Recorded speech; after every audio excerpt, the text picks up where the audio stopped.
ನಮಸ್ಕಾರ ವೀಕ್ಷಕರೇ, ನೀವು ನೋಡ್ತಾ ಇದ್ದೀರಾ ಹೆಲೋ ಹಿಂದೂ. ನಾನು ಸೈಯದ್ ಹಿದಾಯತ್.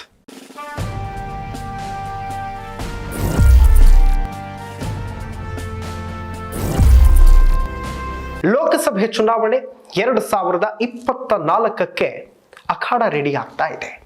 ಚುನಾವಣೆ ಕಾವು ನಿಧಾನಕ್ಕೆ ಜೋರಾಗ್ತಾ ಇದೆ. ಒಪಿನಿಯನ್ ಪೋಲ್ಗಳು ಕೂಡ ಬರ್ತಾ ಇದೆ.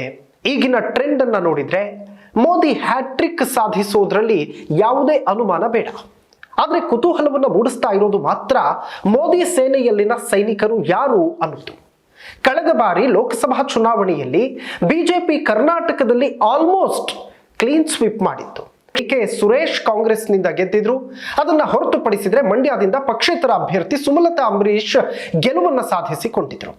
ಹಾಸನದಿಂದ ಜೆಡಿಎಸ್ನ ಪ್ರಜ್ವಲ್ ರೇವಣ್ಣ ಬಿಟ್ರೆ ಮತ್ತೆಲ್ಲಾ ಕಡೆಯೂ ಕೂಡ ಬಿಜೆಪಿ ಗೆದ್ದು ಬೀಗಿತ್ತು.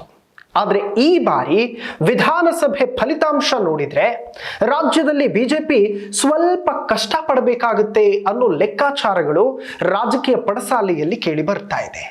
ಅದರಲ್ಲೂ ಈ ಬಾರಿ ಒಂದಷ್ಟು ಹಾಲಿ ಸಂಸದರಿಗೆ ಬಿಜೆಪಿ ಟಿಕೆಟ್ ತಪ್ಪುವಂತಹ ಎಲ್ಲಾ ಸಾಧ್ಯತೆಗಳು ಕೂಡ ದಟ್ಟವಾಗ್ತಾ ಇದೆ. ಅದರಲ್ಲೊಂದು ಹಿಂದುತ್ವದ ಬೇಸ್ ಇರುವಂತಹ ಬಿಜೆಪಿ ಭದ್ರಕೋಟೆ ದಕ್ಷಿಣ ಕನ್ನಡ. ನಳಿನ್ ಕುಮಾರ್ ಕಟೀಲ್ ದಕ್ಷಿಣ ಕನ್ನಡದ ಈಗ ಇರುವಂತಹ ಹಾಲಿ ಸಂಸದರು. ಆದರೆ ನಳಿನ್ ಕುಮಾರ್ ಕಟೀಲ್ ಮೇಲೆ ಆಡಳಿತ ವಿರೋಧಿ ಅಲೆ ತುಂಬಾ ಜೋರಾಗಿದೆ. ಕಾರ್ಯಕರ್ತರನ್ನ ಸರಿಯಾಗಿ ನೋಡ್ಕೊಳ್ತಾ ಇಲ್ಲ, ಕೆಲಸ ಮಾಡಿಲ್ಲ ಅನ್ನೋ ಬೇಜಾರು ಕೂಡ ಬಿಜೆಪಿ ಕಾರ್ಯಕರ್ತರಲ್ಲಿ ಹಾಗೂ ಮತದಾರರಲ್ಲೂ ಕೂಡ ಕಾಣಿಸ್ತಾ ಇದೆ.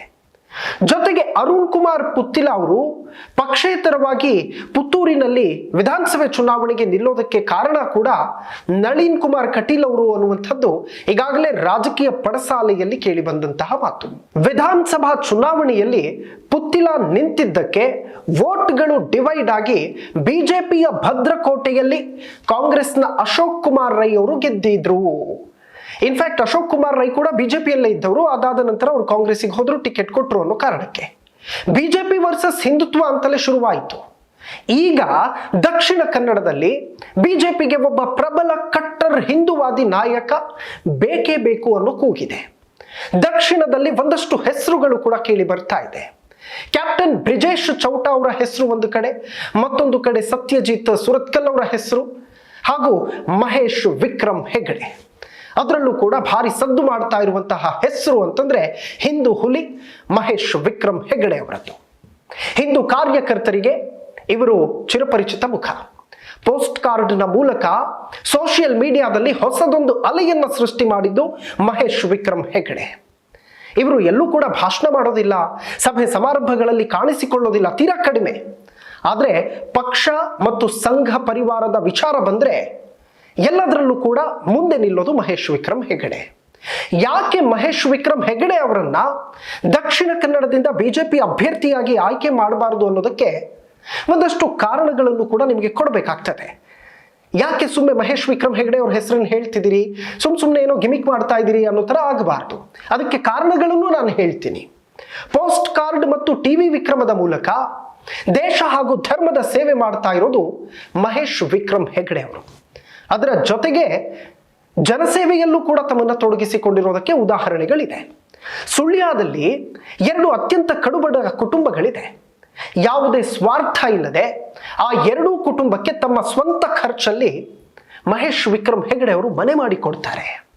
ಆದರೆ ಇವತ್ತಿಗೂ ಕೂಡ ಆ ವ್ಯಕ್ತಿ ಒಂದೇ ಒಂದು ಕಡೆ ಈ ವಿಚಾರವನ್ನ ಇಟ್ಕೊಂಡು ಪ್ರಚಾರವನ್ನ ಗಿಟ್ಟಿಸಿಕೊಂಡಿಲ್ಲ.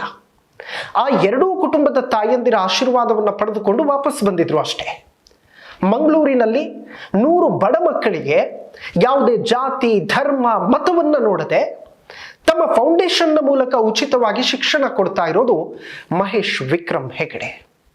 ಮಹೇಶ್ ವಿಕ್ರಮ್ ಹೆಗಡೆ ಒಂದು ಮಾತನ್ನು ಹೇಳ್ತಾರೆ, ಕಾರ್ಯಕರ್ತರನ್ನ ಬಳಸಿಕೊಳ್ಳೋದಲ್ಲ, ಅವರನ್ನ ಉಳಿಸಿಕೊಳ್ಳೋದು ಕೂಡ ಅಷ್ಟೇ ಮುಖ್ಯ, ಅದನ್ನ ಕಲಿಬೇಕು ಅಂತಾರೆ. ಆ ಮಾತಿಗೆ ತಕ್ಕಂತೆ ಅವರು ನಡ್ಕೊಂಡಿದ್ದಾರೆ ಕೂಡ. ಮೂಡಬಿದ್ರೆಯ ಪ್ರಶಾಂತ್ ಪೂಜಾರಿಯಿಂದ ಹಿಡಿದು ಶಿವಮೊಗ್ಗದ ಹರ್ಷ, ಪುತ್ತೂರಿನ ಪ್ರವೀಣ್ ನೆಟ್ಟಾರುವರೆಗೂ ಹಿಂದೂ ಕಾರ್ಯಕರ್ತರ ಹತ್ಯೆ ಆದಾಗ ಇವರು ಆ ಕುಟುಂಬಕ್ಕೆ ಒಬ್ಬ ಮಗನಾಗಿ ನಿಂತಿದ್ರು. ಜನರ ಮುಂದೆ ಕೈ ಒಡ್ಡಿ ಸಹಾಯ ಮಾಡುವಂತೆ ಬೇಡಿಕೊಂಡಿದ್ದು ಮಹೇಶ್ ವಿಕ್ರಮ್ ಹೆಗಡೆ ಅವರು. ಮನೆಗೆ ಹಣ ತಲುಪುವಂತೆ ಮಾಡಿದ್ದು ಮಹೇಶ್ ವಿಕ್ರಮ್ ಹೆಗಡೆ ಅವರು. ಆದರೆ ಅವತ್ತು ಮಹೇಶ್ ವಿಕ್ರಮ್ ಹೆಗಡೆ ಅವರು ಅದನ್ನು ಎಲ್ಲೂ ಕೂಡ ಪ್ರಚಾರಕ್ಕೆ ಬಳಸಿಕೊಂಡಿಲ್ಲ. ಮತ್ತು ಪ್ರಚಾರಕ್ಕೆ ಬಳಸಿಕೊಳ್ಳುವ ವ್ಯಕ್ತಿಗಳಲ್ಲಿ ಅವರು ನಿಲ್ಲೋದು ಇಲ್ಲ. ತೆರೆಮರೆಯಲ್ಲಿದ್ದು ಕೆಲಸ ಮಾಡೋದಷ್ಟೇ ಅವರ ಧ್ಯೇಯ. ಹೀಗೆ ಬೇಕಾದಷ್ಟು ಕೆಲಸ ಮಾಡಿದ್ದಾರೆ. ಇನ್ಫ್ಯಾಕ್ಟ್ ಉತ್ತರ ಕರ್ನಾಟಕದಲ್ಲಿ ಪ್ರವಾಹ ಬಂದಂತಹ ಸಂದರ್ಭದಲ್ಲಿ ಜನಜೀವನವೇ ಕಂಪ್ಲೀಟ್ ಅಸ್ತವ್ಯಸ್ತವಾಗಿದ್ದಾಗ ಪೋಸ್ಟ್ ಕಾರ್ಡ್ನ ಮೂಲಕ ಒಂದು ಅಭಿಯಾನ ಮಾಡಿ 10ಕ್ಕೂ ಹೆಚ್ಚು ಟ್ರಕ್ಗಳಲ್ಲಿ ಜನರಿಗೆ ಬೇಕಾದಂತಹ ಅಗತ್ಯ ದಿನನಿತ್ಯದ ಸಾಮಗ್ರಿಗಳನ್ನು ಕೂಡ ಕಳಿಸಿಕೊಟ್ಟಿದ್ದು ಮಹೇಶ್ ವಿಕ್ರಮ್ ಹೆಗಡೆ ಅವರು. ಧರ್ಮ ದೇಶದ ವಿಷಯ ಬಂದಾಗ ಎದುರಾಳಿಗಳು ಕೇಸ್ ಹಾಕಿದ್ರು ಕೂಡ ತಮ್ಮ ಸೇವೆಯನ್ನ ಎಲ್ಲೂ ಕೂಡ ಮಹೇಶ್ ವಿಕ್ರಮ್ ಹೆಗಡೆ ಅವರು ನಿಲ್ಲಿಸಿಲ್ಲ. ದಕ್ಷಿಣ ಕನ್ನಡದಲ್ಲಿ ಹೀಗೆ ಒಂದು ಪೋಸ್ಟ್ ಓಡಾಡ್ತಾ ಇರೋದನ್ನು ನೋಡಿದ್ದೆ. ಮಹೇಶ್ ಅಣ್ಣನ್ನ ದೂರದಲ್ಲಿ ನಿಂತು ನೋಡಿದವರಿಗೆ ಖಂಡಿತವಾಗಿಯೂ ಕೂಡ ಅವರ ವ್ಯಕ್ತಿತ್ವ ಅರಿವಿಗೆ ಬರೋದಕ್ಕೆ ಸಾಧ್ಯ ಇಲ್ಲ. ಹತ್ತಿರ ನಿಂತು ನೋಡಿದ್ರೆ ಮಾತ್ರ ವೈಚಾರಿಕತೆಯ ಅರಿವಾಗುತ್ತೆ ಅಂತ ಒಂದು ಪೋಸ್ಟ್ ನೋಡಿದ ನೆನಪು ನನಗೆ. ಖಂಡಿತ ಆ ಮಾತು ಸತ್ಯ. ನಾನು ಕೂಡ ಅವರನ್ನ ಬಹಳ ಹತ್ತಿರದಿಂದ ನೋಡಿದ್ದೀನಿ. ಯಾವ ಸ್ವಾರ್ಥವೂ ಕೂಡ ಇಲ್ಲದೆ ಜೊತೆಗಿದ್ದವರನ್ನ ತಮ್ಮ ಕುಟುಂಬ ಅನ್ನೋ ಹಾಗೆ ನೋಡಿಕೊಳ್ಳುವಂತಹ ಸ್ವಭಾವ ಮಹೇಶ್ ವಿಕ್ರಮ್ ಹೆಗಡೆ ಅವರದು. ಜೊತೆಗೆ ನರೇಂದ್ರ ಮೋದಿಯವರ ಮಹಾನ್ ಭಕ್ತ, ಅದರಲ್ಲಿ ಎರಡು ಮಾತಿಲ್ಲ. ಮೋದಿ ಸರ್ಕಾರ ಏನೇನು ಯೋಜನೆಯನ್ನ ತಂದಿದೆಯೋ ಅದನ್ನ ಜನಸಾಮಾನ್ಯರಿಗೆ ತಲುಪಿಸೋದಕ್ಕಾಗಿ ನಿರಂತರವಾಗಿ ಕೆಲಸ ಮಾಡಿದ್ದು ಮಹೇಶ್ ವಿಕ್ರಮ್ ಹೆಗಡೆ ಅವರು. ಇನ್ಫ್ಯಾಕ್ಟ್ ಒಂದು ಉದಾಹರಣೆ ಕೊಡ್ತೀನಿ. ಜನೌಷಧಿ ಅನ್ನುವಂತಹ ಒಂದು ಔಷಧ ಕೇಂದ್ರದ ಕಾನ್ಸೆಪ್ಟ್ ಅನ್ನ ಮೋದಿಯವರು ಬಿಡುಗಡೆ ಮಾಡಿದ್ದಾಗ ಅದ್ರ ಬಗ್ಗೆ ಪುಸ್ತಕ ಕೂಡ ಮಾಡಿ ಯಾವ್ಯಾವ ಮಾತ್ರೆಗಳು ಎಷ್ಟು ಬೆಲೆಗೆ ಸಿಗುತ್ತೆ ಅಂತ ಜನರಿಗೆ ಅರ್ಥೈಸುವಂತಹ ಪ್ರಯತ್ನವನ್ನ ಮಾಡಿದ್ದು ಇದೇ ಮಹೇಶ್ ವಿಕ್ರಮ್ ಹೆಗಡೆ ಅವರು. ಸ್ವತಃ ನರೇಂದ್ರ ಮೋದಿ ಅವರು ಮಹೇಶ್ ವಿಕ್ರಮ್ ಹೆಗಡೆ ಅವರನ್ನ ಟ್ವಿಟರ್ನಲ್ಲಿ ಫಾಲೋ ಮಾಡ್ತಾರೆ. ಆದ್ರೆ ಎಲ್ಲೂ ಕೂಡ ಅದನ್ನ ಪ್ರಚಾರಕ್ಕೆ ಬಳಸಿಕೊಂಡಿಲ್ಲ. ಕಲ್ಲಡ್ಕ ಶ್ರೀರಾಮ ಶಾಲೆಯ ಮಕ್ಕಳ ಮಧ್ಯಾಹ್ನದ ಬಿಸಿಯೂಟವನ್ನ ಸರ್ಕಾರ ತಡೆ ಹಿಡಿದು ಬಿಡುತ್ತೆ. ಆ ಸಂದರ್ಭದಲ್ಲಿ ಭಿಕ್ಷಾಂದೇಹಿ ಅಭಿಯಾನವನ್ನ ನಡೆಸಿ ದೇಶಾದ್ಯಂತ ಸಂಚಲನ ಮೂಡಿಸಿ ಮಕ್ಕಳಿಗೆ ಅನ್ನ ನೀಡಿದವರು ಮಹೇಶ್ ವಿಕ್ರಮ್ ಹೆಗಡೆ.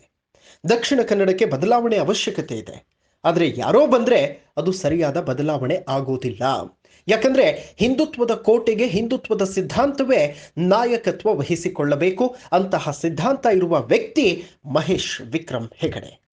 ಅವರಿಗೆ ದಕ್ಷಿಣ ಕನ್ನಡದ ಬಗ್ಗೆ ಎಷ್ಟು ದೂರದೃಷ್ಟಿ ಇದೆ ಅಂದ್ರೆ ಹೀಗೆ ಮಾತಾಡ್ತಾ ಸಾಕಷ್ಟು ಬಾರಿ ದಕ್ಷಿಣ ಕನ್ನಡದಲ್ಲಿ ಎಂತೆಂಥ ಪ್ರವಾಸಿ ತಾಣಗಳಿದೆ, ಎಷ್ಟೊಂದು ದೇವಸ್ಥಾನಗಳಿದೆ, ಎಂಥ ಸಂಸ್ಕೃತಿ ಇರೋ ಜಿಲ್ಲೆ ನಮ್ದು, ಯಾವ ಮಾಲ್ಡೀವ್ಸ್ಗೂ ಕೂಡ ಕಡಿಮೆ ಇಲ್ಲ. ಅದನ್ನ ಅಭಿವೃದ್ಧಿ ಮಾಡಿ ಇಡೀ ದೇಶಕ್ಕೆ ಗೊತ್ತಾಗುವಂತೆ ಮಾಡುವ ನಾಯಕ ಬೇಕು ಅಂತ ಇದ್ರು. ಇದರಲ್ಲಿ ಅರ್ಧ ಕಾಳಜಿ ಆದ್ರೂ ಈಗಿರೋ ಸಂಸದರಿಗೆ ಇರಬೇಕಾಗಿತ್ತು. ಹೇಗೆ ಅಳೆದು ತೂಗಿದ್ರು ಈ ಸಲ ದಕ್ಷಿಣ ಕನ್ನಡಕ್ಕೆ ಬಿಜೆಪಿಯಿಂದ ಪರ್ಫೆಕ್ಟ್ ಅಭ್ಯರ್ಥಿ ಅಂದ್ರೆ ಮಹೇಶ್ ವಿಕ್ರಮ್ ಹೆಗಡೆ. ಖಂಡಿತವಾಗಿಯೂ ಕರಾವಳಿಯಲ್ಲಿ ಹೊಸ ಅಲೆ ಏಳೋದಕ್ಕೆ ಆರಂಭವಾಗುತ್ತೆ. ಮಹೇಶ್ ವಿಕ್ರಮ್ ಹೆಗಡೆಯವರ ನಾಯಕತ್ವದಲ್ಲಿ ಹಿಂದೂ ಪರ ಸಂಘಟನೆಗಳ ಬಲ ಕೂಡ ಹೆಚ್ಚಾಗಲಿದೆ. ಒಟ್ಟಾರೆಯಾಗಿ ಹೇಳೋದಾದ್ರೆ ದಕ್ಷಿಣ ಕನ್ನಡ ಲೋಕಸಭಾ ಕ್ಷೇತ್ರದಲ್ಲಿ ನಳಿನ್ ಕುಮಾರ್ ಅವರ ಬದಲಿಗೆ ನವೀನ್ ಕುಮಾರ್ ಅವರನ್ನ ತಂದು ನಿಲ್ಲಿಸಿದ್ರು ಯಾರು ಬೇಕಿದ್ರು ಗೆಲ್ತಾರೆ ಅನ್ನೋ ಅರ್ಥದಲ್ಲಿ ಜನ ಹಾಗೆ ಮಾತಾಡ್ತಾರೆ.